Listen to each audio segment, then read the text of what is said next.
Okay, we're going to go ahead and call the Public Safety Committee meeting to order. This is Thursday, the 23rd. It's roughly 11:03. Madam Clerk, please call the roll. Alderwoman Davis, Present. Alderwoman Howard, Present. Vice Chair Tyus, Alderwoman Spencer, Alderwoman Boyd, Present. Alderman Bosley, Alderman Oldenburg, Present. Alderman Narayan, Here. Alderwoman Clark Hubbard, Here. Alderman Page, Present, but no access to camera due to a technical failure. Chairman Pacoro. Present. 8 present, you have quorum. Okay, well, then we'll go ahead and take a motion to approve the minutes from Wednesday, June the 8th committee meeting. Do we have a motion? So moved. Second. Madam Clerk, please call the roll. Alderwoman Davis, Aye. Alderwoman Howard, Aye. Vice Chair Tyus, Alderwoman Spencer, Alderwoman Boyd, Aye. Alderman Bosley, Alderman Oldenburg, Aye. Alderman Narayan, Aye. Alderwoman Clark Hubbard, Aye. Alderman Page, Aye, but no access to camera due to a technical failure. Chairman Pacoro. Aye. 8 aye votes. Okay, so we're going to go ahead and recognize Alderwoman Shamin Clark Hubbard on Board Bill 47. If you want to go ahead and let us know what's happening and any of your speakers that you want to have speak, like Dr. Dan Isom or who, then it's all yours right now. Thank you, Mr. Chairman. Members of the committee, I wanted to ask if the clerk could read first what Board Bill 47 is. Madam Clerk, would you please read Board Bill 47? Board Bill 47, introduced by Alderwoman Shamin Clark Hubbard, Alderman Narayan, Alderwoman Boyd, Alderman Cone, Alderwoman Davis, Alderwoman Ingracia, Alderman Todd, Alderman Page, Alderwoman Rice, Alderwoman Peel, and Alderwoman Middlebrook.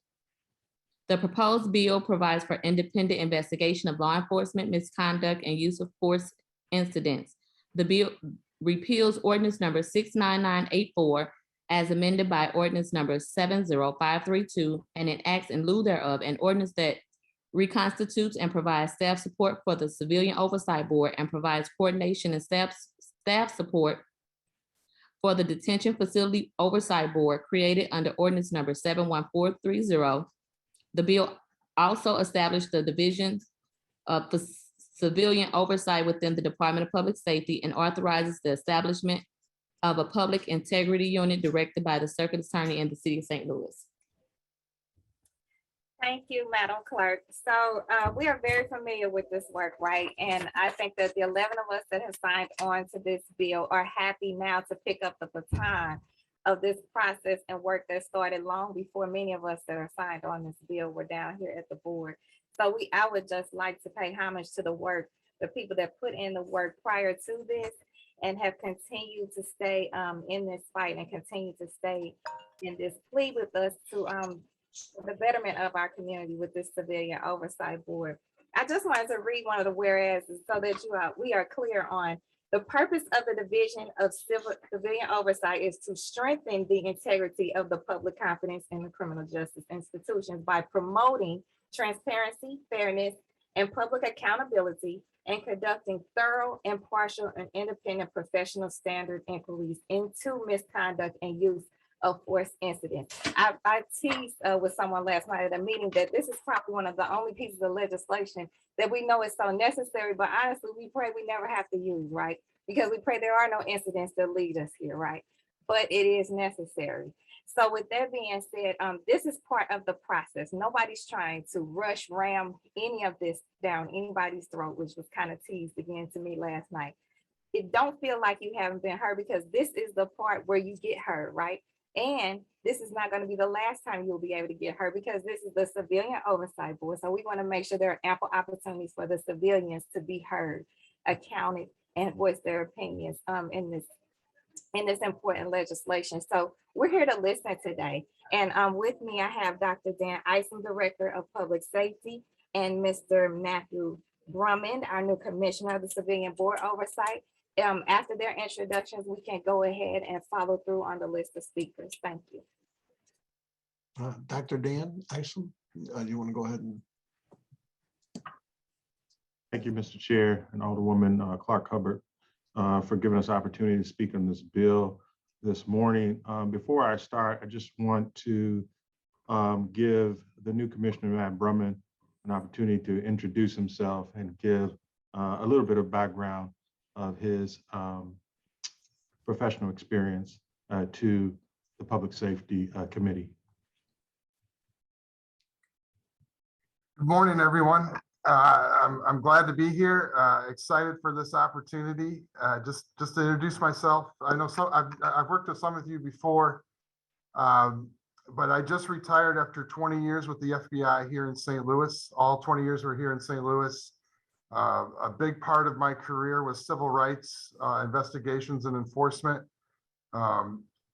Also, probably important is a big part of that after Ferguson is I was full-time community outreach for about 3.5 years, just working with a lot of these issues. And through those experiences, I just come to believe in the importance of police legitimacy and building that. And I think this legislation is a big part of that, of building legitimacy by showing that police are accountable and transparent. So I look forward to that, working with this. Prior to the FBI, I was an attorney. I spent 3 years as a prosecutor in Michigan, and then 3 years doing corporate work as well. So that's kind of just a brief overview of my experiences. And then also I've lived in the city now for 16 years in the 26th Ward. So thank you, Matt, and we're happy to have him on board, especially as we embark on this discussion about reframing the Civilian Oversight Board. As many of you all know, this has been a discussion that's gone on for many years. Just some background. I think what Alderwoman Clark Hubbard indicated to tee us off in this discussion is very important. As you all know, my background as chief of police, but also I spent 3 years as the commander of the Internal Affairs Unit when I was with the police department. So certainly I've got a lot of confidence in the police department and what they do, but this is not about confidence, it's about what Alderwoman Clark Hubbard indicated is making sure that we strengthen the transparency and the oversight and the trust in our criminal justice system, which results in better safety for our community. So this is really what this is about. So as you might know, currently the Internal Affairs Division of the St. Louis Police Department conducts all investigations. Those complaints go to the Internal Affairs Division. They conduct both internal and external complaints, whether criminal or non-criminal. The current Civilian Oversight Board reviews investigations and provides recommendations or insight to the police department about either additional steps in the investigation that need to be done or potential recommendations on discipline. Most of the work, of course, and the decision is done internal to the police department. This legislation really reframes that process. It starts with a separate civilian investigative unit with the Civilian Oversight Board. They will do independent internal investigations. The investigations will come to them for a first instance of investigation. If it is something that the police department can investigate, they will defer it to them. But it puts the power of internal investigations with the Civilian Oversight Board. In addition to that, through an agreement with the Department of Public Safety and the Civilian Oversight Board, it provides for criminal investigations to be done jointly with the Circuit Attorney's Office. One of the reasons why this proposes that structure is that it's very difficult to completely separate the police department and their apparatus from criminal investigations. But there is a recognition that the Circuit Attorney is the chief law enforcement officer in the city of St. Louis, and ultimately any final decision on a criminal matter will be decided by the Circuit Attorney. And therefore, through agreement based on this new legislation, we will have a cooperative agreement where the Circuit Attorney will co-investigate criminal investigations with the Circuit Attorney's Office, the Department of Public Safety, and the FIU division of the police department. As you know, there has been established a detention facility oversight board. And we also currently have the Civilian Oversight Board for the police department. Of course, under this legislation, those will remain independent, but come under the umbrella of a new division, the Division of Civilian Oversight, which will be in the Department of Public Safety. As I indicated, there will be a public integrity unit established through the Circuit Attorney, which will co-investigate instances of criminal matters with the FIU unit within the police department. So all the persons have the legislation. I believe this strengthens what we will call the Division of Civilian Oversight Board, giving it the ability to do first instance investigations of the police department with independent civilian investigators. And then on the criminal side, an agreement will be established with the Circuit Attorney's Office and their public integrity unit to do independent investigations on the criminal side. As it's structured today, I think this is really groundbreaking legislation that really provides a framework that is truly independent and will provide for greater transparency and trust in the system, which ultimately I believe will result in better public safety. Thank you, Dr. Dan. Alderwoman Clark Hubbard, anyone else or anything else? No, not this time. We're just ready to listen. And I think that's what we're gonna do. So if everyone that's going to testify could please turn their camera on, we're gonna swear everybody in at one time. I will have to say, I've never heard anyone say, no, I intend to lie. But nevertheless, we're gonna ask everybody to raise the right hand, and do you swear or affirm that what you're gonna tell us is the truth? And if you could turn your mics on and just say aye, so we know it. Aye. Aye. Aye. Thank you. And nobody's gonna lie, so. I don't know that anybody, we do it, but I don't know anybody would say, no, I actually plan on lying during my testimony. So anyway, we're gonna go down the list. And I'm gonna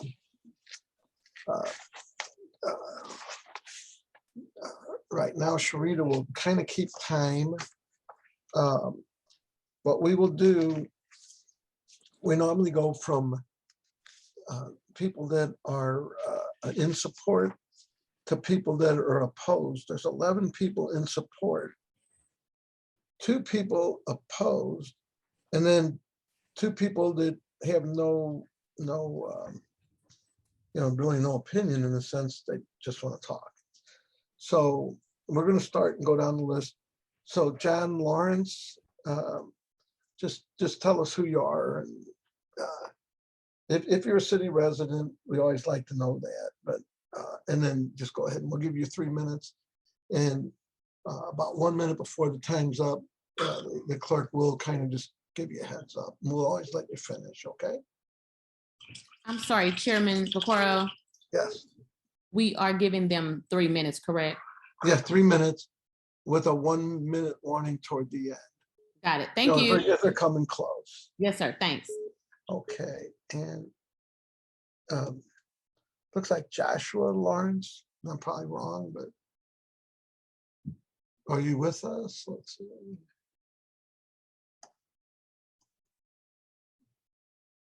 Joshua, Joshua Lawrence.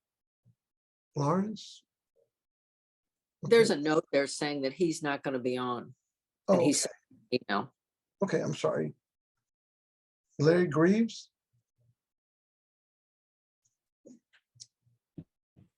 There was a note in the chat that his link wasn't working, so I'm not sure if it can be resent to him. We can move on to the next while it's being resent. Okay, Hopefully, if STLTV can resend it to Larry Graves. okay. Can we resend it to Larry Gray? In the meantime, we'll go to Marlene Gebhard. And I'm sorry if I mess up people's names. Marlene, are you with us? I am. My name is Marlene Gebhard, and I am a resident of O'Fallon in St. Charles County. I'm also an active member of the Fatal State Violence Initiative. I'm here today to testify for passage of Board Bill 47 with recommendations for amendments. My unarmed grandson, Tyler Gebhard, was shot and killed by St. Louis County Police Officer Josh Lashley, July 9th, 2016. So I speak to this bill from my personal painful experience. As I read through the bill, there are numerous recommendations that I would like to make, but in the interest of time, I will just give you several. There's a section on page 23 of 38 that calls for individuals not to be identifiable. I would specifically recommend that officers' names not be redacted or omitted from the annual accountability report, because we typically see that officers are repeat offenders. And I think it's in the public interest to be transparent about that. On page 16 and 17, there's a section regarding support for surviving families. I would like to see that be measurable. Specifically, instead of promptly notifying about the death or body location, that notification should happen immediately or at least within 3 to 5 days. We too often have to go through an enormous amount of work just to find out where our loved one is, and that should be at least identified. On page 16 or 17 also, it says next of kin, we feel should be provided investigative records before they become open to the public. All too often they're shared with the news media before we even get access to them, if we ever get access to them. In my case, I will tell you that 1 minute left. and the oversight board's work is impeded. There needs to be more of a remedy than just sending a letter to the mayor and the Public Safety Committee. For example, we think the mayor should be able to respond within 14 days with a decision on whether that work is impeded and what she's ordering the police to do. And finally, given the short-term limits for members of this board, there should be more detail on onboarding process for oversight board members so that cases do not get left behind or mismanaged. And that recommendation comes from page 35 of 38. And I'll cede my time back. Thank you. Okay, thank you so much. So we'll go the other direction. In opposition is Daniel Pister. Daniel. Yeah, hi, I'm here. Okay, and you're ready for your 3 minutes here? All right, thank you. I'm opposed to it because we currently live in a city with an extremely high crime rate. One where lower level infractions essentially go ignored, and the lack of officers that we have to address those are extremely low. We're down like 300 officers, I believe. We continue to ask officers to address certain societal and cultural problems that were manifested by ineffective policy and unintended consequences of that policy. We continue to villainize law enforcement criminals and allow criminals to roam free without any consequences. My main issue with the bill is, I do not condone excessive force in any way when it is not appropriate, and I do not condone that in any means whatsoever. But my concern is how this is going to fit into the context of law enforcement in the entire St. Louis region, what it's going to do for our current crime rate, what it's going to do for retention, what it's going to do for recruitment and the numbers of the police force, what it's going to do for the current morale of the police force, which is extremely low. And, if we're going to do this, what are other municipalities in the current region doing? Are they doing the same thing? Is this going to essentially allow us to train officers only for them to bolt after several years and go to nearby municipalities or counties? Have we taken that into consideration? Have we looked at other regions that have done the same thing and what the impacts happen there? So those are my primary concerns with the bill, and that's why I oppose it. Thank you. Thank you. Okay, we're gonna go on the other side. Sarah Nixon. Miss Nixon, are you with us? I'm gonna look down the list here. I don't see her.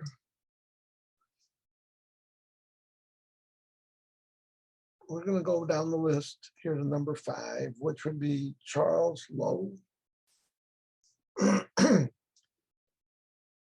Charles, you with us?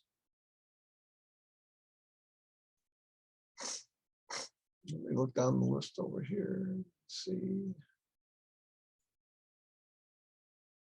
I don't see him on there. It seems like a lot of people signed up, may have had something else they had to do today. Tammy Buford. Tammy, are you with us? I'm here. It's Tammy Bufford. Tammy Bufford, we got a winner. You're up.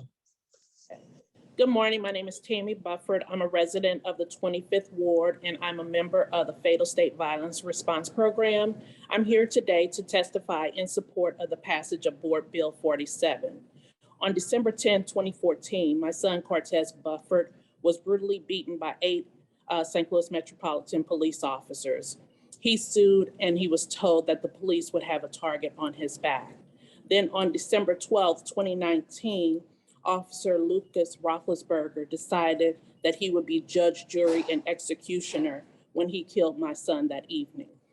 The St. Louis Metropolitan Police Department has the highest rate of police killings per population of any U.S. city, according to the Mapping Police Violence.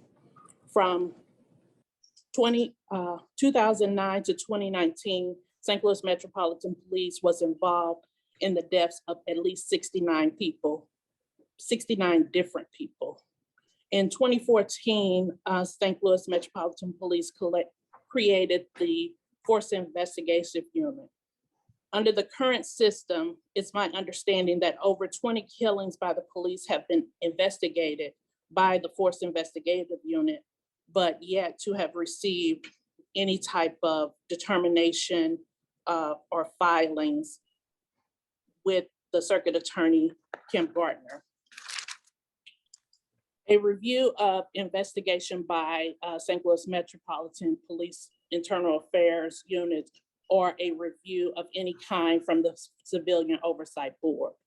I asked the FIU officer that was handling the investigation in my son's case after he completed his investigation, what was his determination? He told me that he he had did his part and that he had no determinations or findings. In my son's case, an investigative reporter did an independent investigation, and she followed the evidence and interviewed witnesses. She was told by the witnesses that the police never even reached out to them to get their statements. 1 minute left. Her investigation showed that the officers gave false statements. This shows that the police cannot be trusted to investigate themselves, their friends, or their brothers. With Bill 47, the Division of Civilian Oversight will have real power to discipline these bad actors, produce policy research and community outreach that will authorize the Police Integrity Unit, a separate department in the Circuit Attorney's Office, to conduct criminal investigations. A separate department for professional standards investigations and not inside of the St. Louis Metropolitan Police. I ask that the board vote yes on the board Bill 47 as it stands. However, we do need to make some amendments to the bill for the current police officers not being able to be a part of the division of the civilian oversight, because otherwise 3 it's minutes. just still the Thank you. FIU. Okay, what, were you finished then? I had a little more, but I'll go ahead and give back my time. Okay. Actually, I ran out of time, but if it was real quick, I was gonna let you finish up. Okay, we're gonna go then to the other side. In opposition is Keith Rose. Yes, I just want to clarify. I think I might have made a mistake. I meant to sign up as neutral on the bill. Oh, in its current okay, form. we'll make you neutral. That's okay, because we're gonna still we'll go with neutral for you. That's okay. Thank you, You Chairman. got 3 minutes, so we'll go Okay. for it. So my name is Keith Rose. I live 3600 Bamberger, and I am neutral on this bill in its current form. I really appreciate all the work that the Alderwoman has put into this draft. I know going back and forth between the different constituencies has probably been very complex. And her work with the mayor's office has been appreciated, but I would still really like to see some of those amendments that we were just hearing about. Right now, I am concerned that this bill is not civilian oversight, in that we are having active police officers who are temporarily separated from the police department doing a lot of the investigations in this bill. I would really like to see firmer language around what it means to be a civilian. Likewise, I would like to see the division taken out of the control of the Director of Public Safety. I think we all understand the importance of independent oversight, and I don't think that this bill, as it currently is structured, is independent enough. I do understand, as Mr. Pfister was telling us, that some police officers might have concerns. I don't think they should. From what I have seen, this bill isn't going to cause any problems with the police. That's one of the reasons why, if I were to take a position, I would have to say opposed. I don't think that we currently have enough structure in this bill to give us the kind of civilian oversight that the people of St. Louis have demanded for years.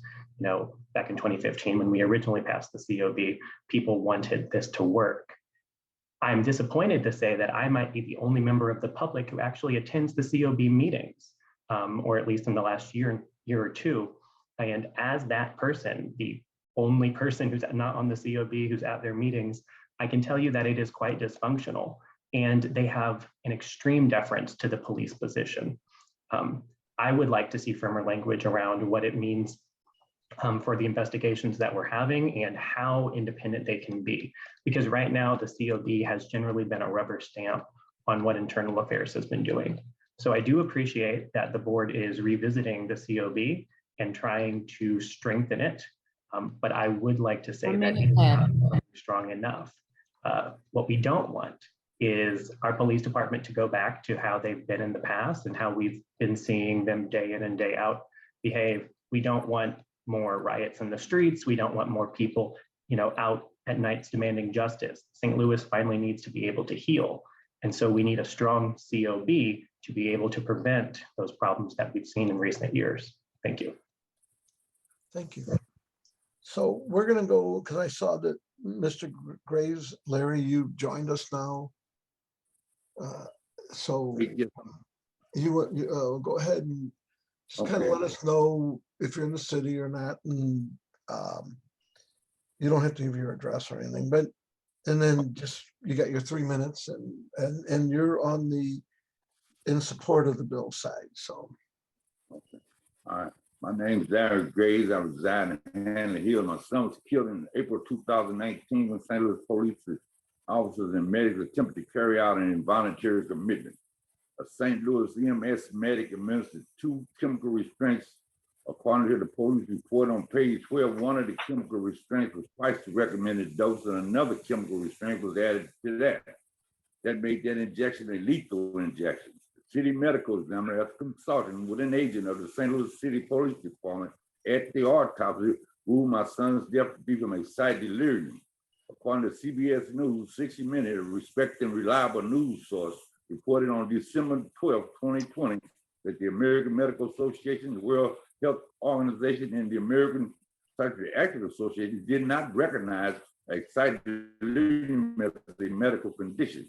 In that newscast, Paul Applebaum, who oversees changes to the psychiatric main diagnostic manual, stated, quote, excited delirium tended to be applied in case of in-custody death of young male African Americans, unquote. In December 2020, the American Psychiatric Association issued a statement that excited delirium has not been validated as a medical condition. The American Psychiatric Association statement also concluded, quote, the concept of excited delirium has been invoked in a number of cases to explain or justify injury or death to individuals in police custody, and the term excited delirium is disproportionately applied to Black men in police custody, unquote. In June 2021, the American Medical Association issued a press release which stated in part, the new policy addresses reports that show a pattern of using the term excited delirium and pharmacological intervention as ketamine as justification for excessive police force, disproportionately citing in cases where Black men die in law enforcement custody, unquote. Note that both the American Medical Association and the American Psychiatric Association oppose using chemical restraints without a legitimate medical reason to do so, ordered by non-medical 1 personnel. minute The left. reason I'm supporting Board Bill 47 is the fact that a private company seeking to sell law enforcement their goods and services is how law enforcement began using excited delirium to protect that private company's product from liability. That company provides legal tactics and paid expert witnesses. In some cases, the very medical examiner colluded with agents of the police department. And that tells me St. Louis Police Department needs help, needs oversight, especially when private companies are seeking to infiltrate and dictate policy and procedures to law enforcement. I would ask that you vote yes. Thank you. Thank you. Sorry to hear about your son. That sounds tragic. Thank So we don't have any more on the opposition side, so I'm going to run down this list and then we'll go to the couple with no no position. Mr. Pruitt, you're up next. Yeah, good afternoon, Mr. Chairman, member of the committee. Mr. Chairman, back in December of 2020, we had the first uprising, if we can call it, at the city jail. Roughly about 89 days after that, a month after that, February the 8th, the mayor put together a task force in which I had the opportunity to serve on. Within 30 days after we begun service, we came back with a report and recommendations. So in 72 days, we were able to, from the time this thing started to within 72 days, take a good look at a lot of this, and also begin to look at what public safety oversight need to look like overall, not only as relates to the jail, but as relates to police oversight and the Department of Public Safety overall.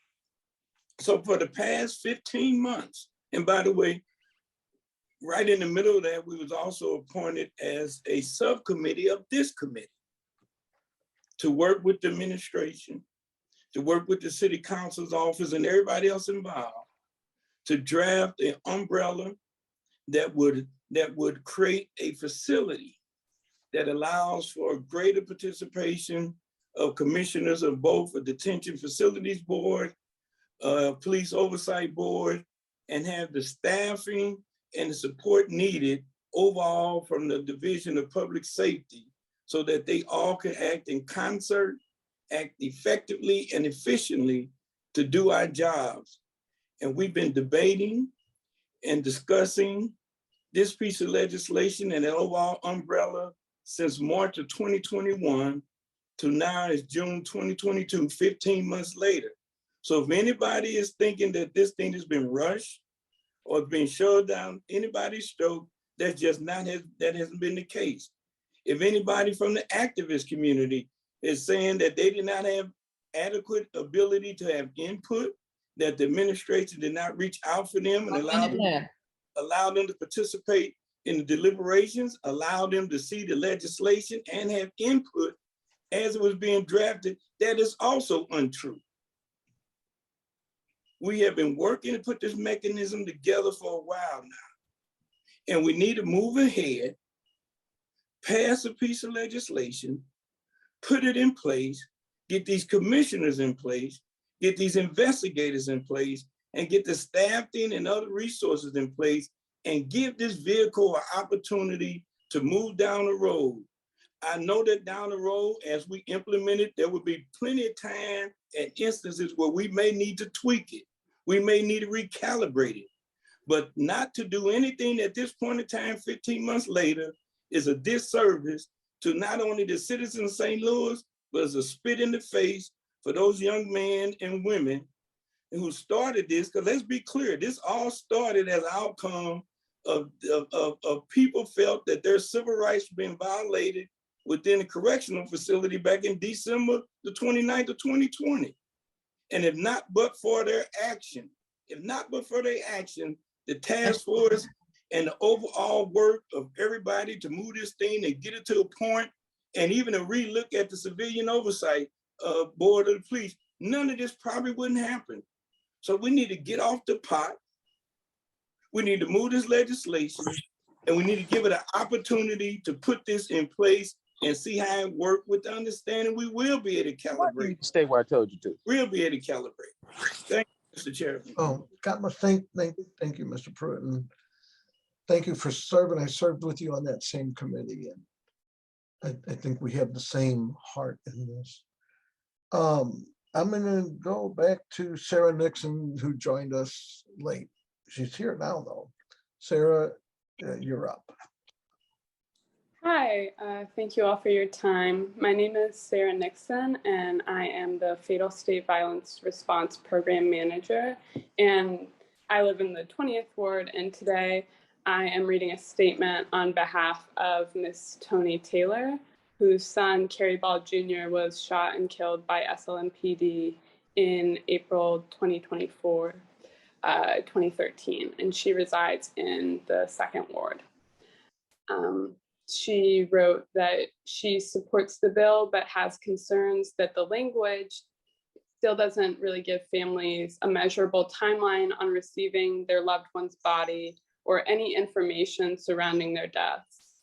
SLMPD has the highest rate of police killings by population of any police department of the 100 largest US cities, according to Mapping Police Violence. And we still have many laws in place that work against the family. Under the current system, it's our understanding that over 20 killings by police have been investigated by SLMPD's Forced Investigation Unit, but have yet to receive a determination on filing criminal charges from Circuit Attorney Kim Gardner. She asks that funding be available for the Public Integrity Unit so that the police stop policing themselves. Thank you so much. Thank you, and I do believe the funding is in this budget. I do believe that. I'm going to jump over to, we're going to go over to the no position just to mix it up a little. That would be John Chasnoff. You got your 3 minutes here. Thank you for letting me speak to you all today. And I wanted to start by thanking the members of the administration who worked on this bill, and a special shout out to Alderwoman Hubbard for the work that she's done on this. And very, very open to the input from stakeholders in this bill, and we appreciate the cooperation and the conversations that we've had. I wanted to start out by saying that I think there are a lot of really wonderful things in this bill. I'm speaking as a member of CAPCAR, the Coalition Against Police Crimes and Repression, and we have long supported the idea of an independent entity that would do civilian oversight for the city. And we've long held the principle that police cannot investigate themselves. No organization really can. And so we're happy to see this first step in creating independent oversight through a division. We would prefer ideally to have a separate department of civilian oversight, but this is a good first step. We are very happy to see Internal Affairs Department and the Force Investigative Unit see those functions moved out of the police department. And we're excited to see the professional support and staffing that's being added to increase the capacity for both the Civilian Oversight Board and for the oversight of the jails. And we're very excited to see that the circuit attorney will now have the authority to investigate cases and open some of the older cases that have languished for far too long. But I'm still, and CAPCAR is still neutral on this bill, because we think that there are some flaws that might inhibit it from really living up to its full potential and its intent. For one thing, Keith Rose mentioned the fact that police officers can be temporarily assigned from the police department as investigators to this new division. And there's no limit in the bill on how many of those officers 1 can minute left. be assigned and how much they might take over or overly influence the investigation. We are also concerned that there's a provision in the bill that could delay investigations of professional standards if they quote unquote interfere with civil cases. And we think that that could open the door for some of these investigations being delayed way too long.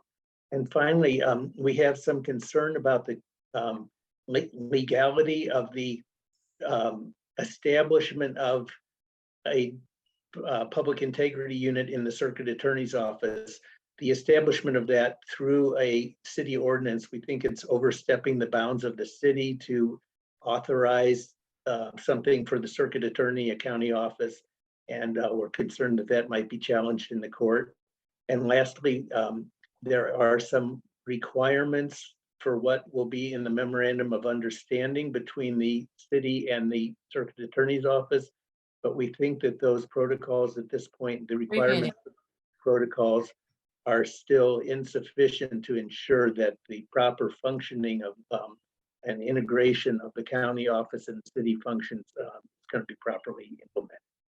So thank you very much. Thank you. Appreciate the time. Inez, are you with us? I-N-E-Z, Inez? I am. Okay, good. And I'm sorry for if that's not how you pronounce that, but No, that's correct. Inez. that sixth grade education, me and Jethro Bodine had. From, you probably don't remember the Beverly Hills, I'm old. Anyway, Inez, you're up. Good morning. Thank you all for holding this meeting. I want to especially thank Alderwoman Shameen Clark Hubbard for all of her work trying to get this through. I am neutral on this bill at this time. I am neutral and not opposed because the bill that, we're here to discuss today is better than what we currently have. Our current Civilian Oversight Board has no teeth, has no power, has apparently very little will to actually look into the issues facing the police department. I heard some comments earlier, and I just want to name that St. Louis Metropolitan Police Department kills more people per capita than any other police department in the entire country. We also have more police officers per capita than 90% of the police departments in this country. So when we start hearing statements about we can't hold anybody, we're down 300 officers, we have more police than almost any major city in the country, and that is a fact. Again, back to the bill. I'm neutral on the bill. It's far better than what we have now, but I also have concerns. I think that there are things that we can add to the bill to make it have more teeth, and not really provide any wiggle room. Two of the things that I have concerns about, and please correct me if I'm wrong. One, it looks like that there cannot be concurrent investigations of both criminal conduct and personnel matters at the same time.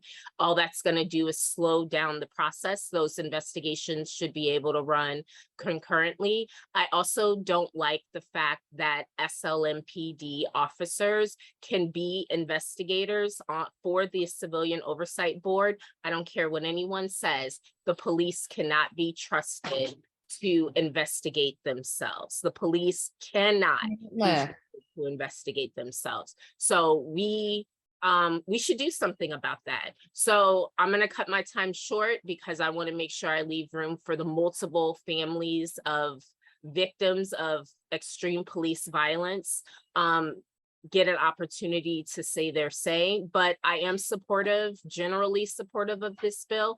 I look forward to seeing it come out of committee and amendments being offered in robust debates on how we can make the bill bigger, stronger, better, tougher, and get the true civilian oversight that we need for the city, for one of the most murderous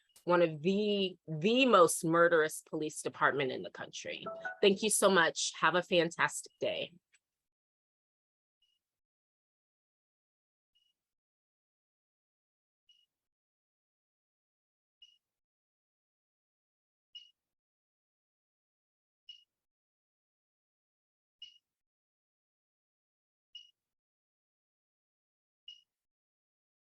Unmute yourself.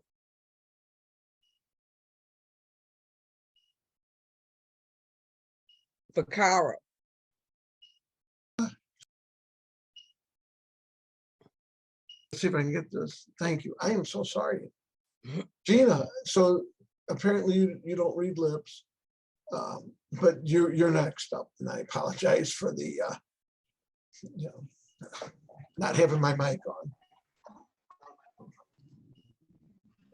Hi, my name is Gina Torres. I'm also a member of Fatal State Violence, and I'm mother of Isaiah Hammett, who was married to June 7th, 2017 to an unmarried grade. I just have a little bit to say because a lot of people had said a lot of stuff that I feel that in the bill that I don't agree with. One thing I don't agree with is the police policing themselves. Police cannot be trusted at all. If they go over to investigate, I feel like no matter what, to me, I feel like the police are a gang, and they're brothers, and they're going to stick together, no matter if they're a police officer, if they go over to investigate. I just feel like there's some amendments that needs to be put forth to this bill.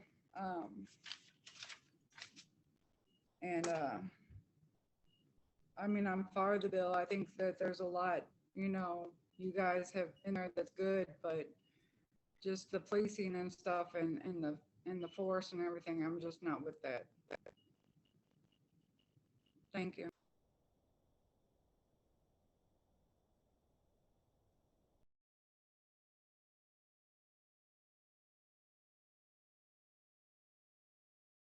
Darn it.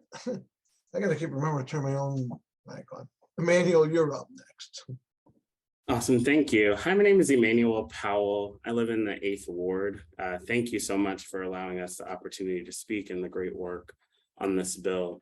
Any loss of life is a tragedy, And we know that, someone spoke earlier, we have so much loss here in St. Louis from community violence and interpersonal violence that's not currently addressed by our current system of public safety. But it's really insidious when a loss of life comes at the hands of a police officer or a corrections officer, or really any government actor that's supposed to be here to protect and serve. It's really personal for me. I lost my cousin, Ronnie Shorter, January 21st, 2017, back home in my hometown, Greenville, Mississippi, when he was killed by 5 officers. And that was just the start. Our family really had no access to information. Under our Sunshine Law, they got a lot of redacted information that made it impossible to understand what happened. There was a really poor, biased, and not independent investigation of the circumstances of his death, which resulted in those officers being let off by a grand jury. And overall, there was no real professional standards inquiry as this bill offers. So officers took a short paid leave and then were brought back onto the force, back on the streets without any discipline, training, or anything like that. I'm at Arch City Defenders as a fellow, where I work with families here in St. Louis, where we know the need is great. Families, we know we've identified at least 69 people killed by SLMPD from 2009, 2019, and 18 people who died in St. Louis jails. So the need is great. Families I've talked to, families you're hearing today have experienced what I've experienced, what my family has experienced, not having information and access, not receiving trauma-informed information about the circumstances of their loved one's death, or even where the location of their loved one's body. Justice is not real in this system. 1 minute left. Because we do have police policing themselves inside of our internal affairs system, as well as our criminal investigations.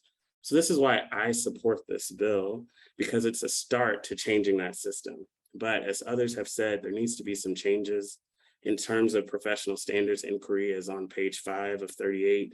We need to not have SLMPD officers doing these investigations. That is police policing themselves. We need professional standards inquiries to not be stayed as what's on page 18. That's been abused already. We have multiple cases of killings by police that have not been moved through the system, so that the Civilian Oversight Board or professional standards inquiries can happen. My real desire, though, is that we get more innovative, be it this committee, our mayor, Board of Aldermen, so that we can create systems that actually focus on families and repair, offer a space for healing for us and our communities. That reparations bill that has been introduced and passed, that's something I would love to see for this particular issue. Thank you so much. But were you finished? Since we made you so long, wait so long. Well, yeah, that's my main point, which is this is a great start, but we do need to focus on things like reparations or other processes that focus on healing and supporting families, which is named in this bill, ways to support. And I hope that we can go further. Thank you. Hey, Marcel, are you with us? Yes, I am. Marcel Hagens. My name is Marcel Hagens. I am the policy coordinator with Action St. Louis and a resident of the 26th Ward. I'll keep it short because we second a lot of the comments that were made by families and other representatives on this call here today. So I'll keep it brief. Let me start by saying that we are ecstatic that the Division of Civilian Oversight is being moved out of the SLMPD. But also, as people were saying time and time again, police cannot police themselves. We do not trust the police here in the St. Louis city, both as a resident, as a representative of Action St. Louis. So with that being said, the fact that current SLMPD officers can be assigned as investigators, that is a no. We are not in support of that. And then within the language that says abiding any extensive conflict of interest or research and conflict of interest, I think just being a current SMPD police officer should be conflict of interest enough to not allow you to serve as an investigator. We are also urging that for the civilian investigators with law enforcement background, even though preferably we would like them not to, I would like to see that cap pushed out a little further to about 7 years removed or a little bit more, and then preferably with no relationship ties to SLMPD at all.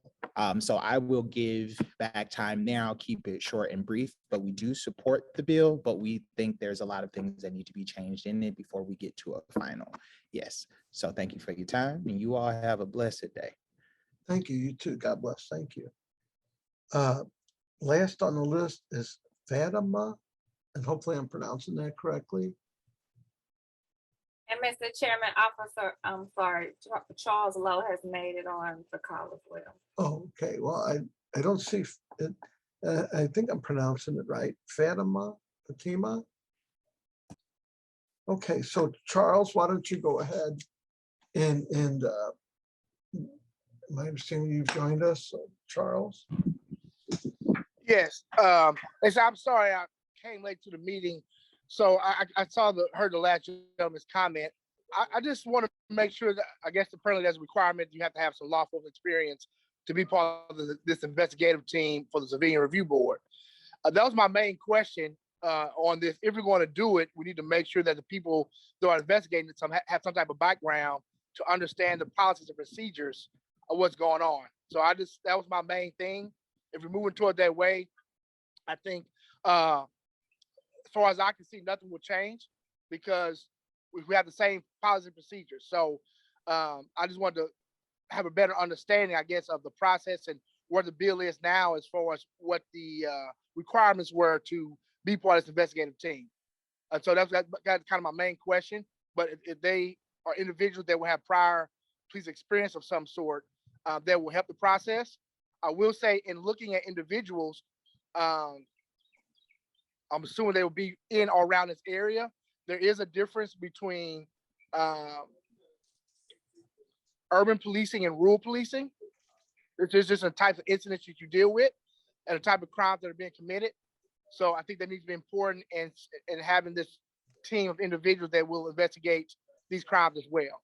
That was the main thing I just wanted to say, but that was my main question. I think I got it answered, and once again, I apologize for coming kind of late to the party. But if we head that way, I think in my eyes, nothing will change as far as how the police process will be. It's just an investigative team that investigates misconduct, whatever's going on. So if that's where we're headed, I think nothing will change as far as the police department is concerned. So thank you guys for your time. Thank you. So the last speaker was Fatima, but I have not heard her. Is anybody? He sent an email. Okay. Yeah, in support. Okay. Do you want to read the email? Because I don't have it. See, it was sent in our boxes, and we can go ahead. We can. It's up to you if you want to read, or we can all read it. It was. No, I think we can just read it in our. Okay. Is there anybody else here? Welcome, Vice Chairwoman. Is there anybody here from the public that wants to speak that has not had the opportunity to speak? Please turn your picture on or jump in or something. So what I'd like to do, seeing no one, Dr. Isom, did you want to address any of the stuff you heard? I mean, the bill seems pretty straightforward to me. Obviously, I was there when this was being constructed, and I understand where a lot of this came from was when the civilian oversight, the police one said there was a lot of in cooperation than even getting anything, which brought this further on, giving them a little bit more authority. But is there anything in what the public said that you may want to address so that we understand as the board? Well, I think what I will address is that, based on much of the testimony, we do have a certain segment of the community that has a intense distrust for the police department. And although this is not exactly what some of those citizens would want in the bill, I do think we're trying to move towards within the structure of, the law, personnel rules, employment rules, the city of St. Louis rules, a more independent structure that hopefully would begin to build trust in that segment of the community that does distrust the police.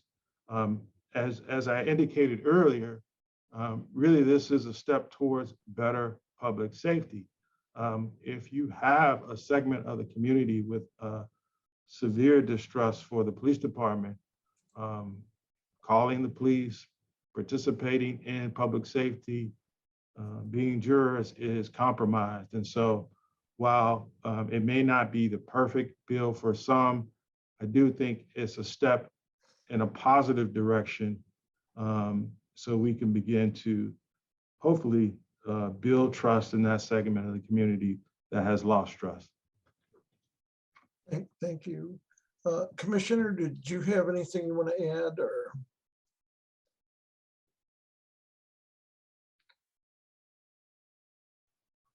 I appreciate everyone sharing their concerns. It was very informative, and I think it's important that we train our investigators well, and I take their concerns seriously about the influence of the police department.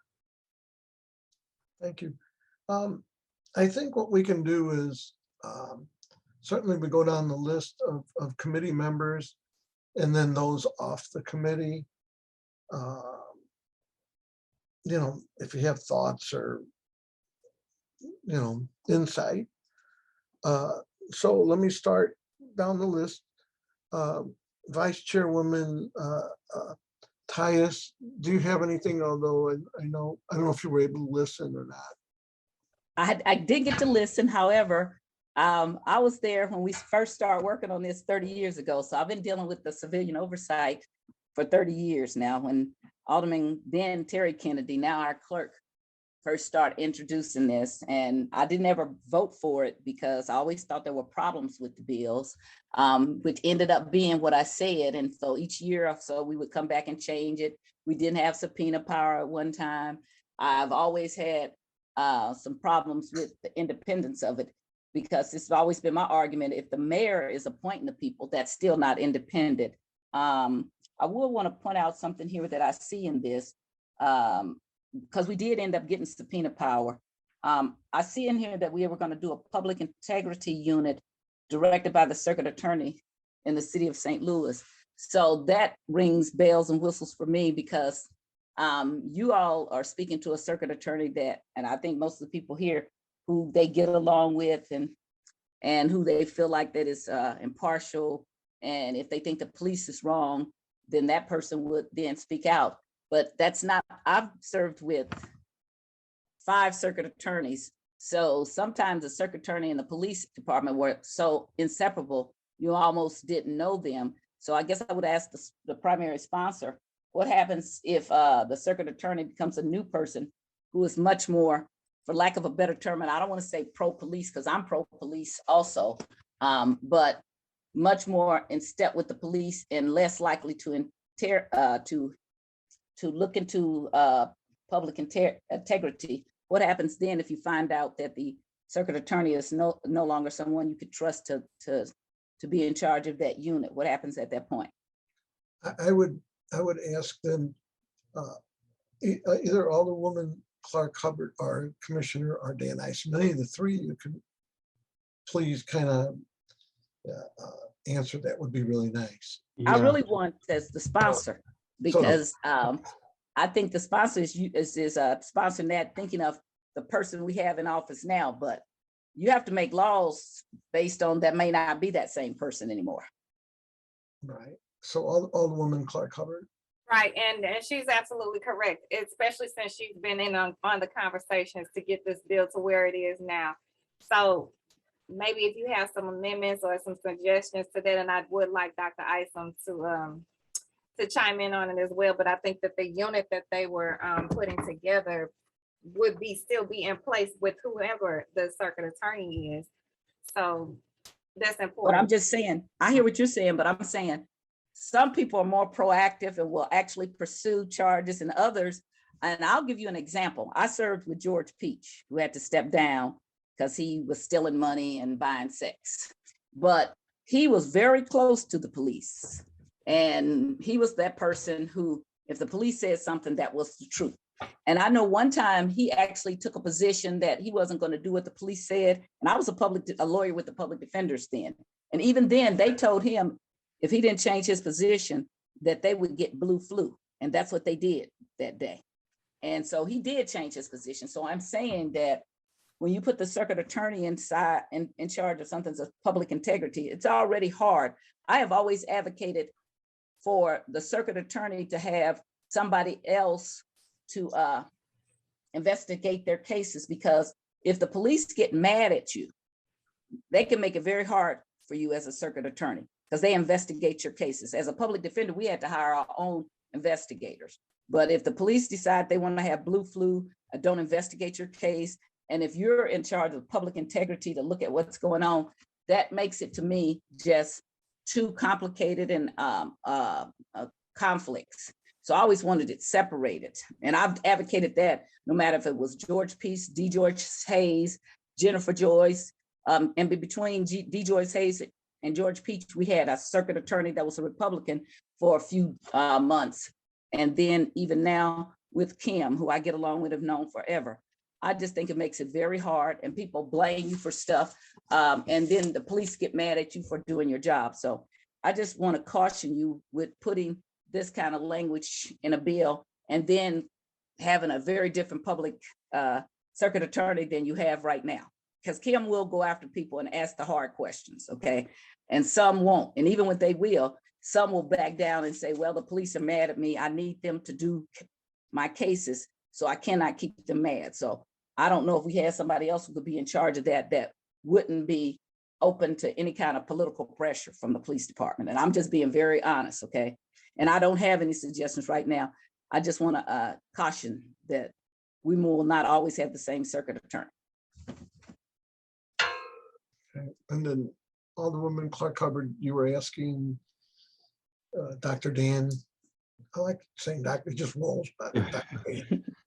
So I think one of the things we have to recognize in this effort is that there is a government structure that exists that can't be overcome.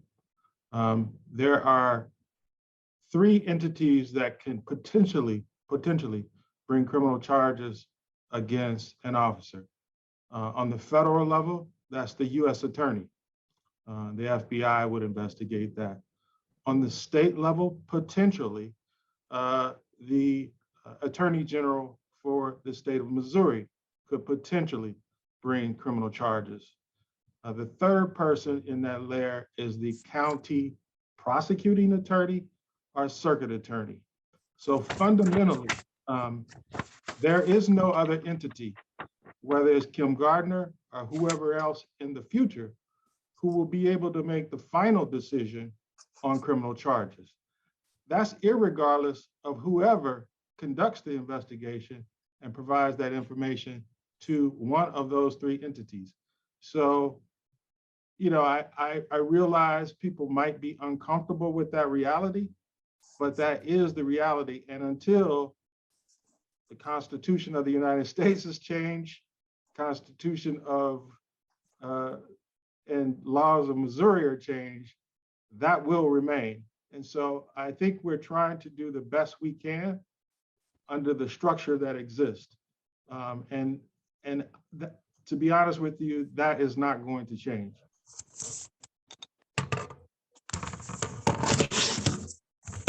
Vice Chairwoman Tyus, are you there? There you are. I don't have any other questions. I just want people to be aware of that. When you first get in office, you're thinking these people are going to be in place for a long, long time. And that doesn't necessarily, and so with different administrations comes a different look at your laws. So that's the only thing I wanted to say. I'm not necessarily opposed to it, just asking the question, because I saw that there. So different people do different levels of enforcement. That's all I'm saying. Thank you. Alderwoman Davis. Thank you, Mr. Chairman, and members of the committee and the public. First of all, I do appreciate all those who came and gave us their thoughts, desires, and opinions. Many of them are very valid. My list is long. I'm going to try to go through it as fast as I can. Most of it is just pertaining to what I consider to be clarity required in the understanding of the bill and who has what authority. As that one conversation that was just finished was on my list, because the Circuit Attorney's Office always has the power to create an investigative process, irregardless to whether the police department believes it should happen or not. So that's something that everybody should understand. And also they need to understand that, as Dr. Eisen just indicated, any and all of the authorities of power, which are the Attorney General's office and the U.S. Attorney's Office, can intervene and create another investigative process and or want to press charges. And many of those who are on here who are in this field and follow know that a particular incident, a person could choose not to have charges pressed against someone who has violated their rights, but yet the state or the city or the federal government could choose to further pursue that. So I say that to say there's more protection there than we realize. And we all have that opportunity as public citizens to ask for additional assistance if it's needed. The new director, sir, I want to applaud you with your background. I want to share with those who had problems with how this department was run for civilian.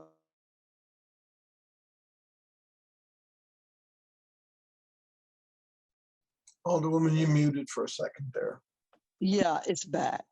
You must understand that in order to help a committee, an oversight board, the one who is in charge of facilitating must have experience to know what direction to go in and what resources to bring to you so that you can deliberate appropriately.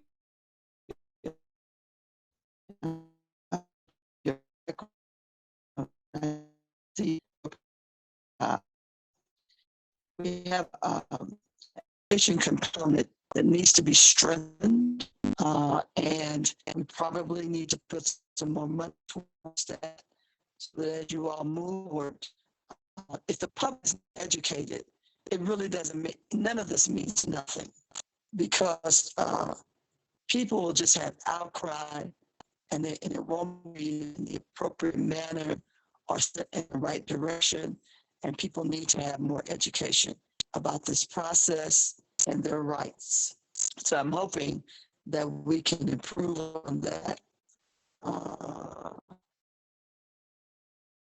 Here, I also look, when we talk about not having current police officers doing the investigations, well, there's no reason why you should.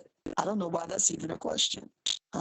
There are too many people out here who have the appropriate experience, and you can hire those people to do your investigations for you. One group that I always stay close to, because we had this independent process in the 19th Ward some years ago. We had received a JAG grant, and so we hired our own prosecuting attorney that was housed in the Circuit Attorney's Office, but that person handled all of our cases, so we didn't have a backlog and we didn't have to wait. We also hired our own investigator because we needed somebody who focused solely on that neighborhood. It was in such a bad shape. And we also made sure a lot of education, everything from people understanding how to write a lease. The trouble could be but one group that is really thorough, and if you talk to them, I think you will find some opportunities, is the Retired Police Officers Association. You see, most of those people there came from an era that was very different from where we are, where we have been most especially the last 5 to 7 years. Most of those guys that are retired have never pulled their gun on anyone, have never shot anyone. So it's twofold. The culture of society changes for us.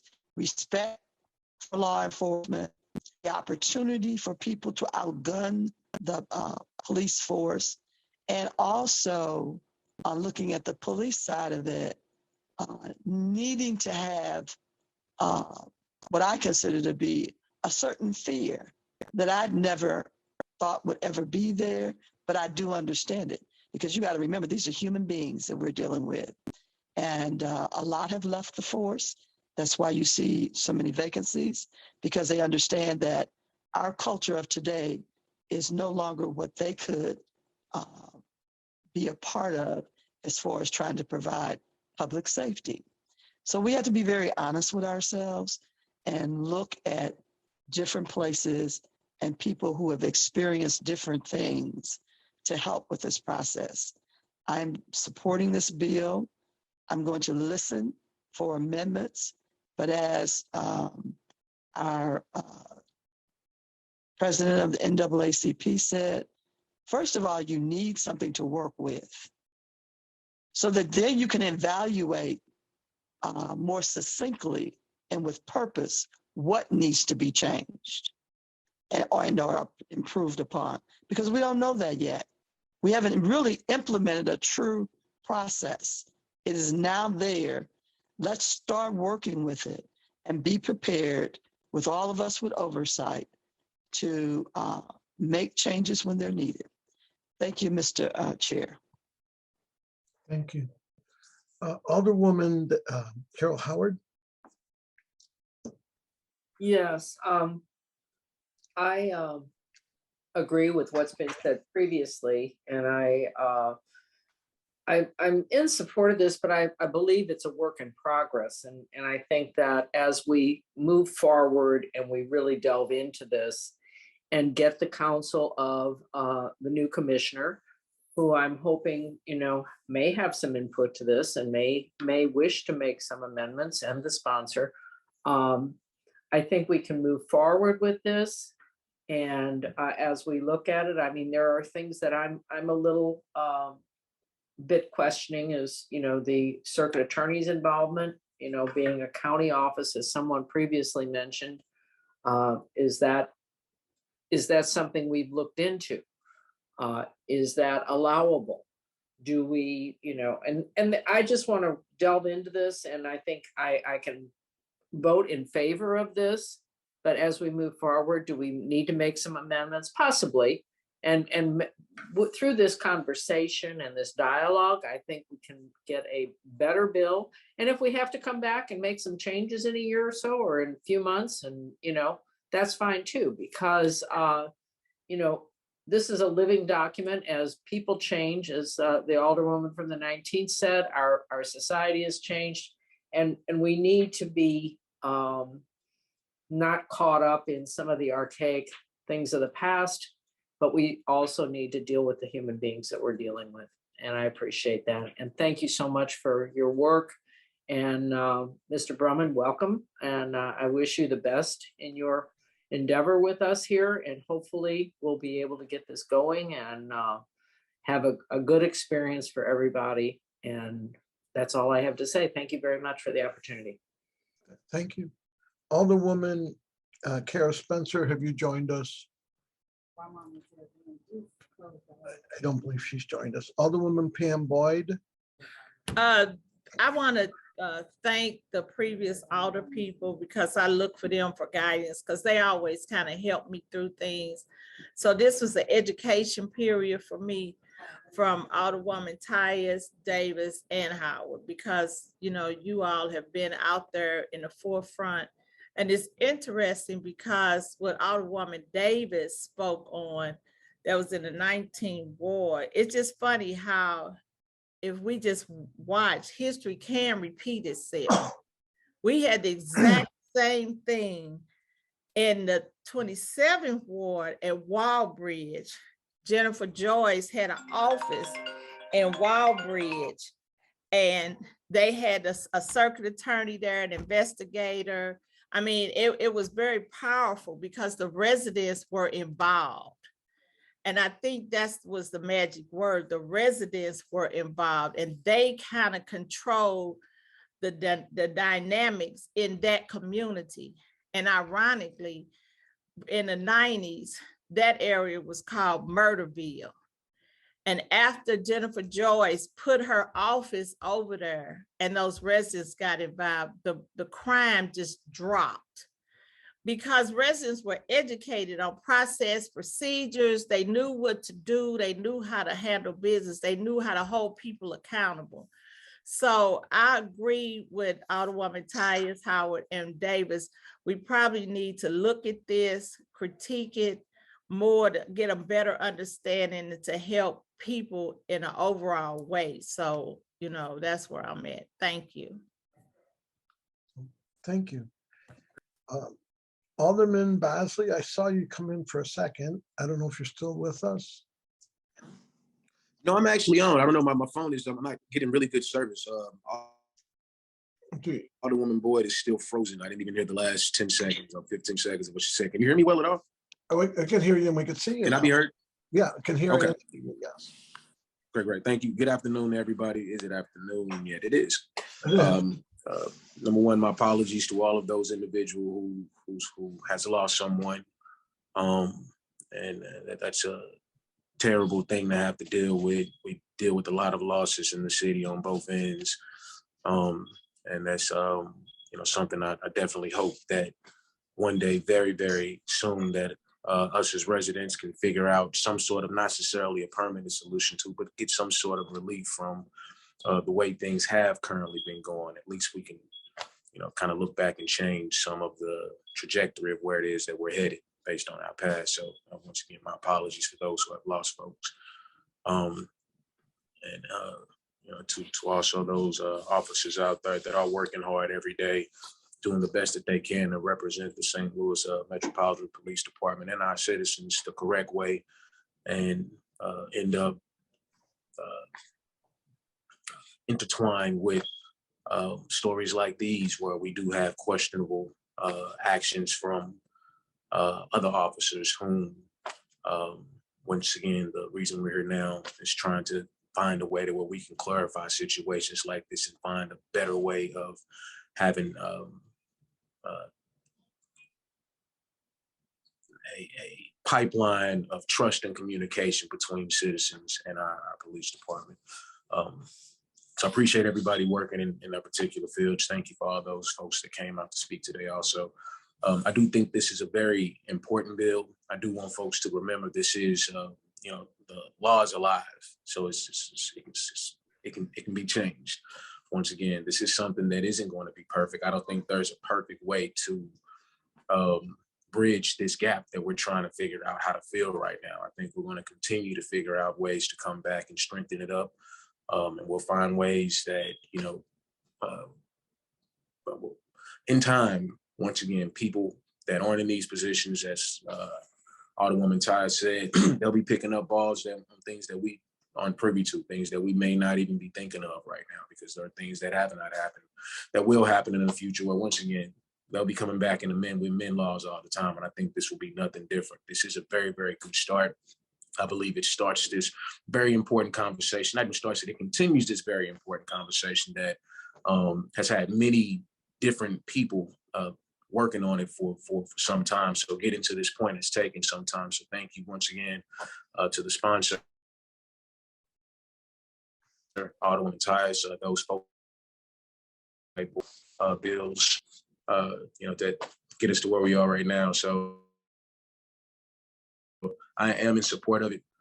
I do think, once again, there'll be many changes that happen in time. I want to say that I do support our police officers. I believe that no one on here does not support what our officers do every day, but this is a way that we are trying to figure out how to ensure that there is trust being built back in between the police department and our communities, and different instances where we do have police involved shootings. There is a balanced way that we've all worked out to say, hey, this is maybe a better way to go about investigating these type of things. So this isn't to lower the morale on the police department. We know that there are murders and homicides going on out here right now. We want them to feel like we appreciate the work that they do. When they go out there and have to make split-second decisions, we don't want them to feel like they won't be supported when it's done the right way. But we also don't want folks to feel like you don't have to also think quickly before you make that split-second decision also. So there's a flip side to both of this conversation. And just to be balanced, I appreciate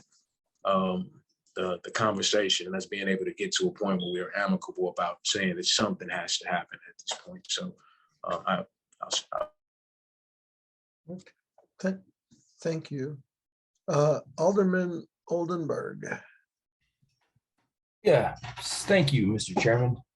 And again, I do want to thank the sponsor. I know this is kind of one of the hearings that she wants to have to ensure we're getting input from all four corners of the city, as well as input from what we call stakeholders. I do know it's important to the sponsor, and I appreciate that this discussion probably should involve the police department, particularly those members that are represented by the Police Officers Association.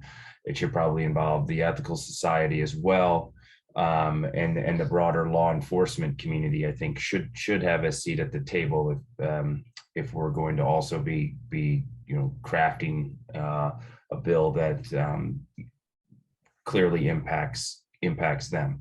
I think would think it's prudent, and it sounds like we have the time to solicit an opinion from the city councilor's office. I know at the end of 2021, the Missouri legislature passed a law enforcement bill of rights. I think that should be looked at to ensure that we're not in any contravention to Missouri state law with the language in this ordinance. I also think this ordinance needs to be balanced with Garrity v. New Jersey, right? Garrity rules associated with officers and the rights they have giving sworn statements. There clearly, I think, needs to be some changes where we're all comfortable being associated with Garrity rule in this bill. So I think there's time, and I applaud the sponsor for allowing for time for those things to happen with this.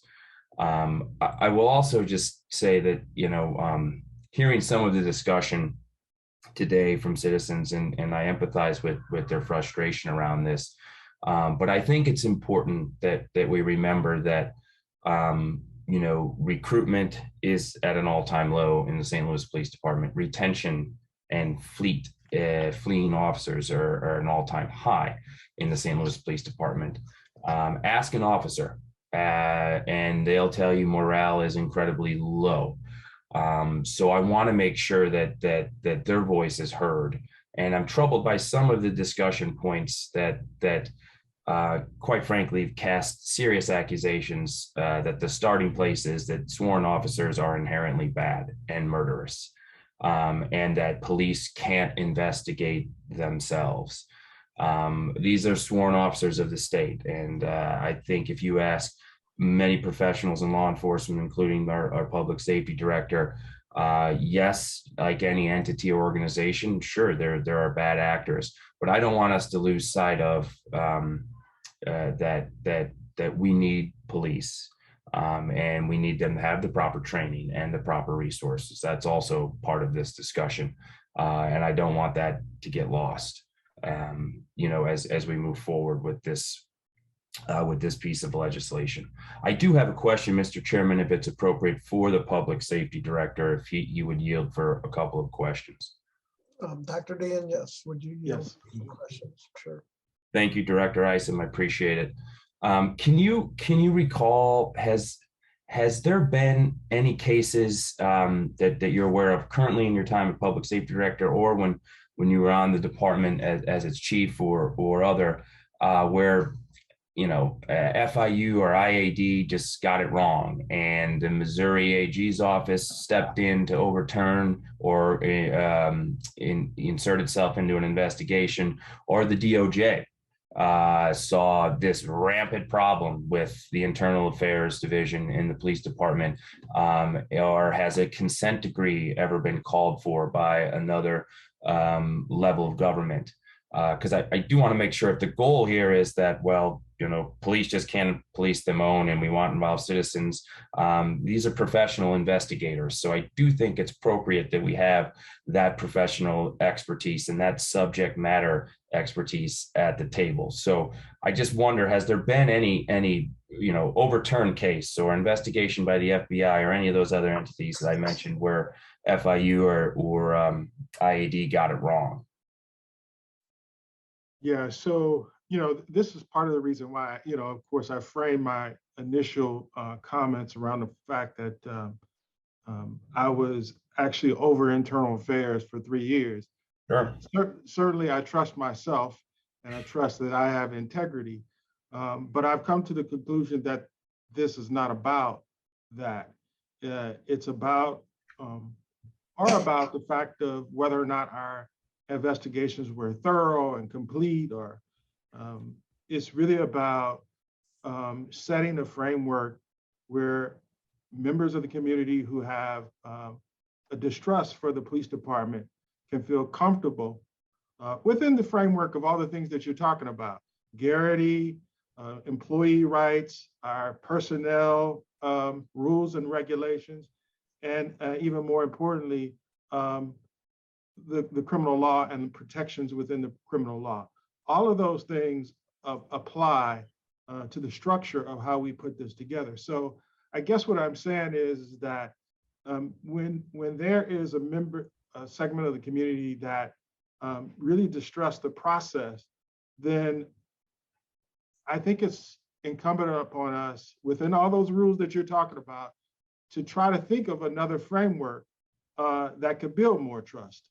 And so I really think that is what we're trying to accomplish here, is to build a new framework that builds better trust. But to your point, no, I haven't seen of any instance where another entity outside the police department came in and found that there was something that was completely wrong in terms of an investigation.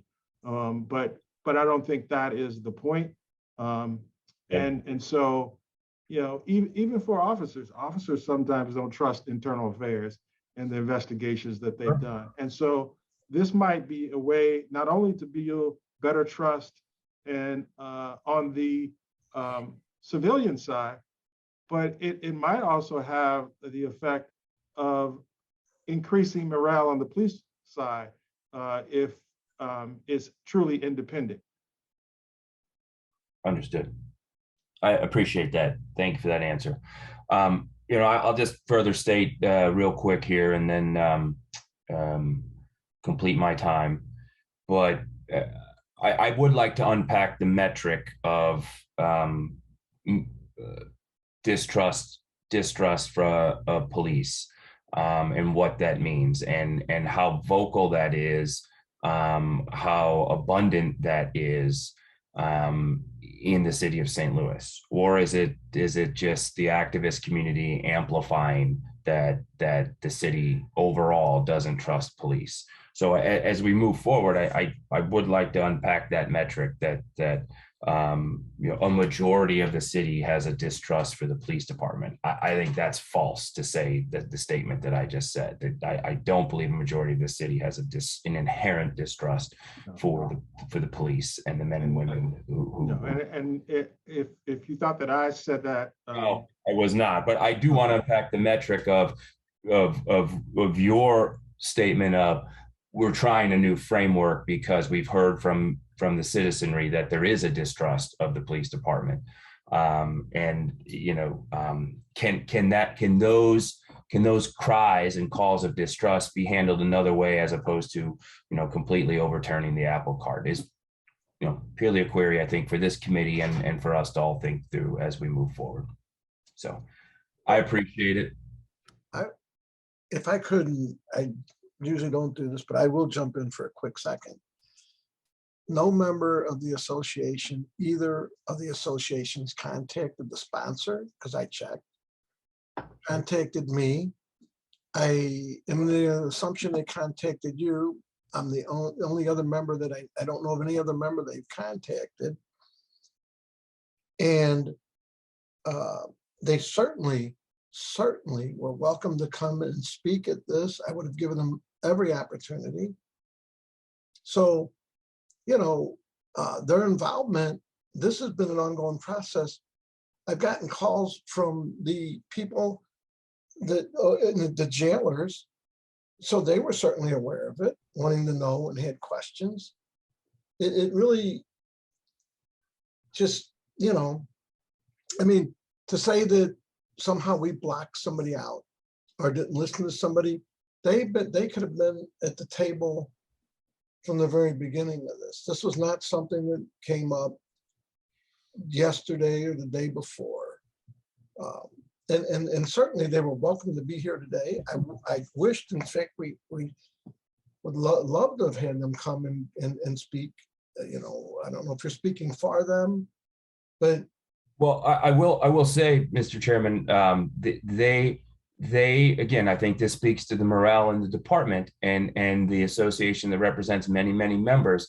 They see their presence at these hearings as their mere presence as a volatile component, and they want interaction. So I told them that that's false. I told them that they need to be invited. They heard that. I think they want to be part of the discussion, and I'm glad that there's ample time for it. So I don't think I'm going to say it wasn't disrespect on the association's part to not show up or to not reach out. I think they're a little concerned on what to do next because they don't want to be misrepresented, and they don't want their words twisted.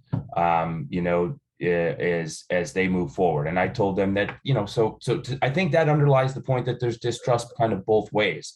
And we maybe this can be the vessel to rectify that. How does somebody's words get twisted when they're in an open meeting? Their words would be what their words are. I have 2 kids in the police department. Sure. And I trust both of them. Okay. But, I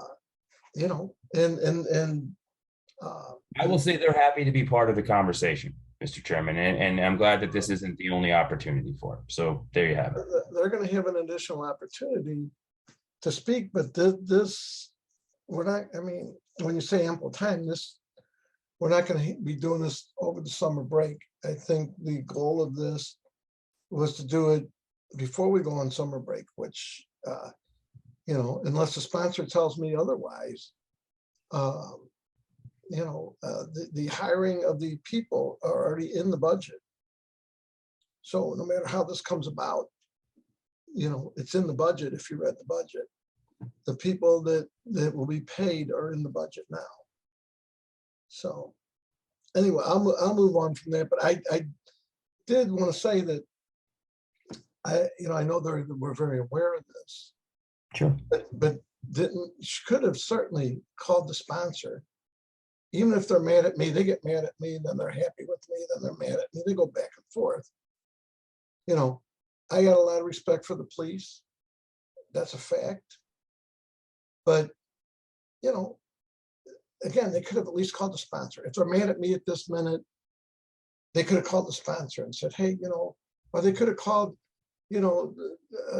Dr. Dan Isom to say, hey, can we sit down? This was well vetted, my understanding from the city councilor. So I'm just saying, and I just wanted to say that when you say it like that, you feel like we purposely didn't include them. And that is so far from the truth. I didn't say that, Mr. Chairman. I took it as that. They're happy to be invited to the conversation, and they look forward to it, is what I will say. Okay, cool. I'm glad to hear that. I wish they would have been here today. Is there anything else, Alderman Oldenburg? You tell me, Mr. Chairman, this is your committee. Thank you. No, I'm just saying. I have nothing. Are you going through statement? Okay, that was your, okay. Alderman Breton Ryan. Thank you, Chairman. So just wanted to say that I appreciate all the conversation that we're having here. I know that the Alderman from the 26th has diligently tried to build bridges with various stakeholders and members of the community who sometimes have very different views on how this process should work.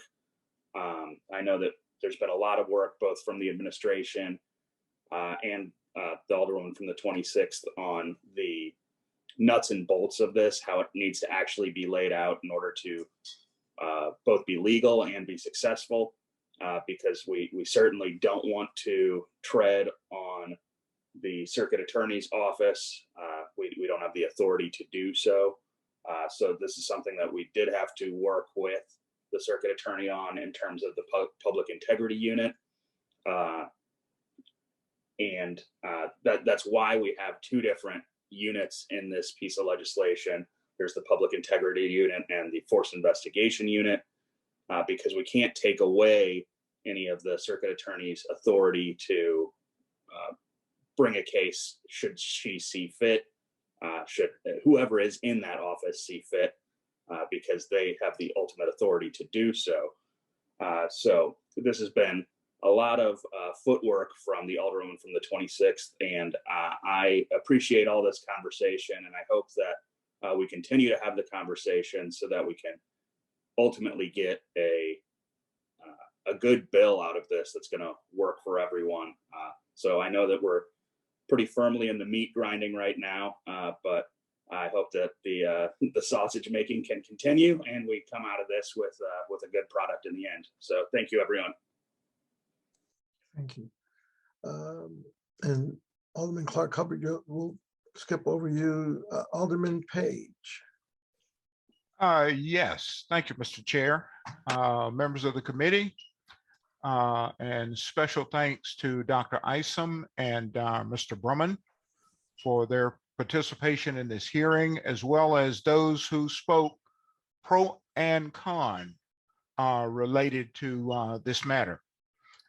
My thoughts are very much aligned with and parallel to those of the Alderwoman from the 1st, the Alderwoman from the 14th, the Alderwoman from the 19th, and the Alderman from the 16th. But from a little bit different perspective. I heard clearly and appreciate Dr. Isom's constitutional explanation of the involvement of the circuit attorney. However, I wanted to let this committee know that I listen diligently to the members of my committee from all corners. And I had a number of people come to me once they became aware of this current board bill. And they were made up, that group was made up, and they came separately. It wasn't a mob, but they came to me separately. They were business owners in my constituency. There were private citizens, and believe it or not, there were police officers. And they expressed grave concern about the involvement of the circuit attorney in general, and specifically the current circuit attorney, that person's involvement in this process. Before I go another inch further, let me say that I am foursquare for an oversight process. But I kind of wanted to let this committee know that there are concerns. And from the police officers' concerns, as they express them directly to me, they are very concerned about declining morale. They're concerned about the possibility that they have historic issues with interactions with the circuit attorney's office. And so I think we need to some kind of way in our legislative process, take these matters under advisement and in our deliberations, because we want to move forward. We want to move forward in the processes in the city. I don't think we want to destroy any particular groups or agencies within the city.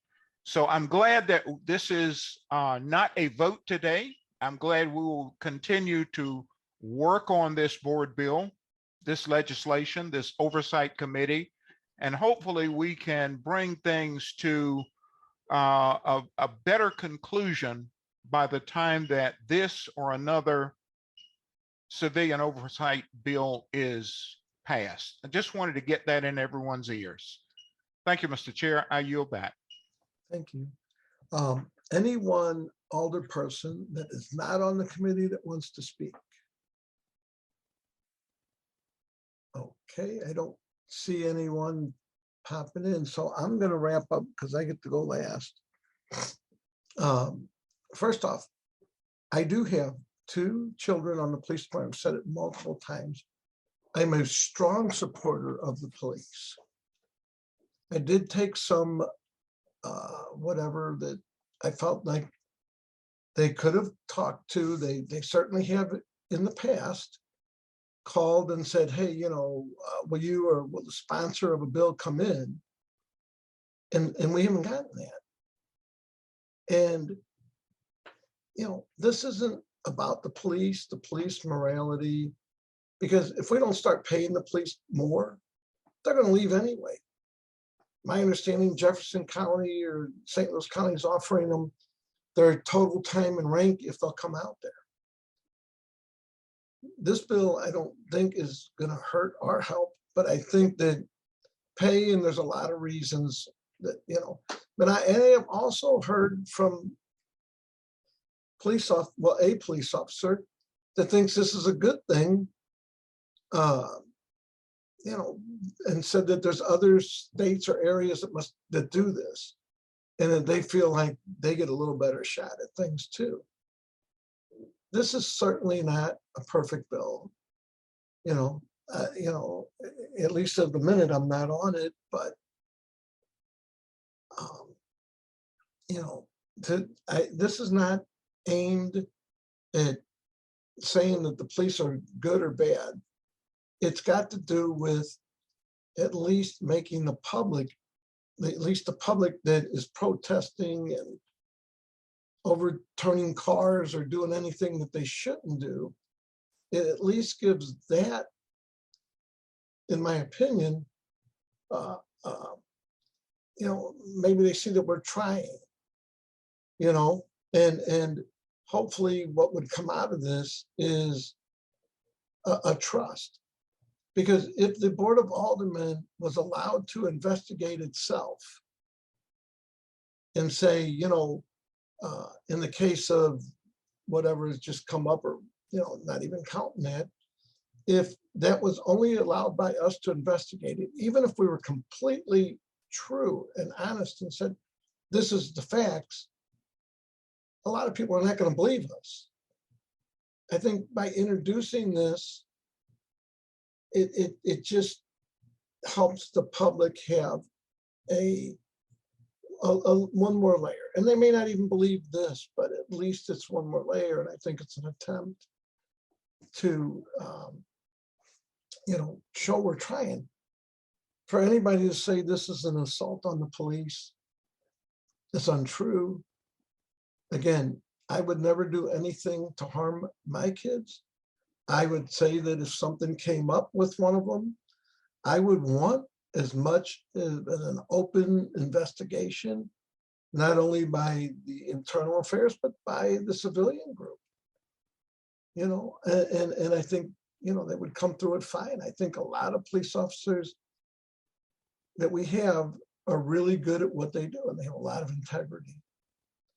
So, I mean, that's just my statement. I just, don't want anybody to feel this is some sort of a bill that's an assault on police, or to say because of this bill, the police are going to leave the city. Because there's multiple reasons that the police are going to leave the city. And if we don't figure a way to pay the police more, the paramedics, the firefighters, the dispatchers, if we don't pay them, it's not that they're going to leave, they are leaving. So that's my, that's my take on all this. And so what I'm going to do is the sponsor, and then Dr. Dan and Commissioner, if you all want to wrap this up. And if anybody on or off the committee has any other input or questions, certainly just raise your hand or jump in. Okay, thank you. Thank you, Mr. Chairman and members of the committee. So this meeting accomplished exactly what I wanted it to do, which was start this conversation on this level, this part of this process. But let's be clear, didn't start with us like Alderwoman Tyus said. It started so many years ago, and then it became real here starting in 2015, changed in 2017. Here we are in 2022 with changes. So this is a marathon, right? This is going to continue to change.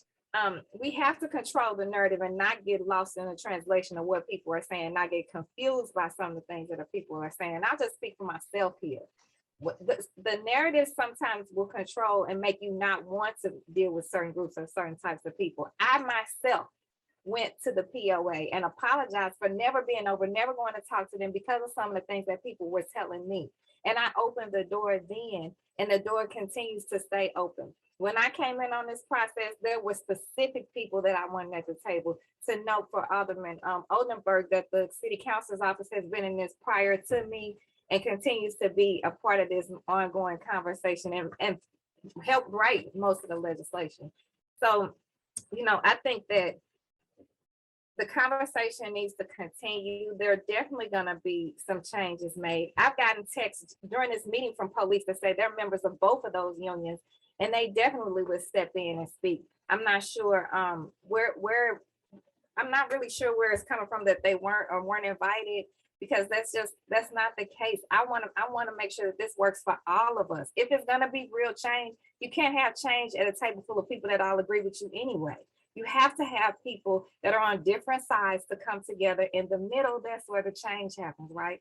And this, the notion that this legislation or any legislation would change the morale of the police department, that's just taking it off into another direction. We can't legislate morale, right? That's something that has to be worked on internally. We got our own morale to deal with over here, right? So if we're gonna come together and make an example, then let's start there. And so with that being said, Alderwoman Davis made a good recommendation. I had asked for about 3 meetings, if not more, but at least 3 meetings on this. And we had asked for one of them to be on a Saturday, but she recommended an evening, which is good too. So I had put in the chat to ask for the meeting that's scheduled for next Wednesday, if we could possibly move the time back on that one, and we can work with everyone's schedule to make that an evening meeting. Because again, I've been getting texts the whole time. People are engaged in this conversation, and they might not be comfortable coming on a setting like this or talking with us, or like Alderman Page said, his constituency has pulled him to the side. We have to continue to keep these conversations and these comments open so that we move the needle the right way, right? So if you didn't get heard today, please, now I'm telling you this was not the last opportunity. There is no last opportunity for myself, and I believe my colleagues serve the same way. We continue these conversations to get the work done on behalf of the constituency at large. Everybody knows my relationship with the police officers. I have a great relationship with the police officers, I do. So this is in no way, shape, or form any kind of being put against each other in that kind of way. And I won't let anybody speak for me or speak on behalf or make it seem like that's the kind of narrative, because it's absolutely not. And they know that, and they have been texting me and encouraging me throughout this conversation today. So I want to make sure that people know, again, in closing, that this is not your last opportunity. This is not set in stone. I never asked for a vote today, so this was not trying to be rushed. I appreciate the fact that Commissioner Brumman was on here today because quite frankly, he didn't have to be. And he took the time out to be here to make sure that he can stay at the table. He's been engaged. Dr. Isom, again, from day one, before this is all even before me. So them being on here, I think we have opened the door for anybody who wants to be on these are public meetings and they're publicly aired. Talking about transparency, the transparency piece. So this is where we will continue. Again, next Wednesday will be our next meeting. I'm hoping that we can push it back in time, working with everybody's schedules. If you can't attend the meeting, you're listening in the public, but you have a comment, email it to your alderperson or email it to the board clerk so that it can be put into the record of this about this board bill, about Board Bill 47, so that we can get it into a place that we can move it forward. But the bottom line is we have to move it forward. We have to move it forward. So thank you all for the constituency that came on. We respect and hold regard for your real life lived experiences and feelings that you have. And we care about those. And that goes for every side of that conversation. So again, thank you all for having this meeting, and I'm looking forward to the next one. Thank you, Dr. Dan. Any words of wisdom? Okay. And Commissioner, any words of wisdom? No, thank you for allowing me to listen in. This has been very helpful. Okay, and is the clerk on here with us anywhere? Is Terry Kennedy? I can double check. I'd like to set the meeting up for next Wednesday. Alderwoman Clark Hubbard, you thought 6 o'clock, if I'm reading the chat right? Alderwoman Davis, do you think 6 would be okay, or? 6 should be sufficient, yes. And are we doing it by Zoom or are we gonna meet somewhere? Oh, we're gonna be by Zoom. Dr. Marty's already given us our instructions. Okay, so Sharita, if you would please, if you can check with Terry, the schedule is for 6 o'clock. I know that we also have Board Bill 55. So is Alderman Oldenburg, are you still with us? I'm sorry, Chairman, that was June the 29th at 6 p.m. At 6, but we also have a bill for Alderman Oldenburg. Okay. So Tom, would you want, you're still hard earlier, and we'll just do 2 meetings that day, an early? Fine, sure. The only reason I say is because I think your bill might take a little time, or am I wrong? No, I think that's fine. What's on the schedule, 2 o'clock, I'm fine with 2 meetings that day. Okay, so Sharita, we'd like to have, so Board Bill 55 heard at 2 o'clock. And I know that I think Dr. Dan Uday has to be a part of that one. That's the firefighter pension, which anyway. And then, so Sharita, we'd really like to do 2 public safety meetings that day. One at 2 o'clock and one at 6 o'clock. Okay, so just to make sure I'm understanding you correctly, at 2 p.m., we're going to hear Board Bill 55. Right. And then at 6 p.m., Board Bill 47. Right. And the people for the jail oversight, the 2 people, the one from the mayor's office and mine. Okay. And I already told Terry I'd like to hear that. So okay. At which meeting? At the 2 p.m. meeting? At the 2 p.m. meeting. Okay, got it. And the other one, since it's going to be a lot more public, although public's always invited to any meeting. Okay. So does that make sense? So, got it. So that's kind of the plan. Any other questions from anybody on the committee? Hearing none, does anybody want to move that we adjourn the meeting? I move that we adjourn the public safety meeting. We're just all in favor? Second, and all in favor? Aye. Thank you, and thank you everyone for participating today. We're adjourned.